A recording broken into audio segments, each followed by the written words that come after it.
screenshot Fox News to Trump's "just making friends and influencing people all over." In the wake of President Donald Trump's announcement that daughter Ivanka will lead the U.S. delegation to the Global Entrepreneurship Summit in India this fall, an Indian diplomat had this to say to the editor of the Hindustan Times: "India diplomat tells me we regard Ivanka Trump the way we do half-wit Saudi princes. It's in our national interest to flatter them." Bobby Ghosh World, August 11, 2017. Is this the Indian version of "I wouldn't say they're sending their best people"? Diplomat added, "Yes, it is a shame that the US should be compared to a kingdom.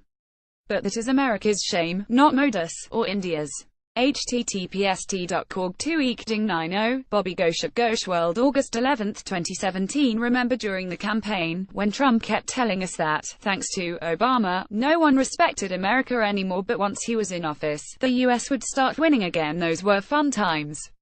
Raw story points us to this Hindustan Times editorial with some more color. Having risen to power on a plank of avowed opposition to dynastic politics, it probably wasn't easy for Prime Minister Narendra Modi to invite United States President Donald Trump's daughter Ivanka Trump to India for the Global Entrepreneurship Summit in November. Mr. Modi's invite to Ms. Trump has generated a fair amount of unease because Ms. Trump's career credentials have almost entirely been built within her father's business empire.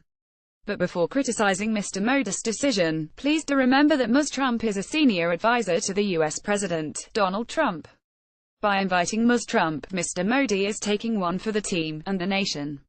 The Hindustan Times is one of the largest and most influential newspapers in India, and its editorial board calls inviting the president's daughter to visit taking one for the team. It might mean nothing to the nationalists in the White House, but the possibility, nay, the likelihood, that this sentiment prevails among our other allies is enormously embarrassing.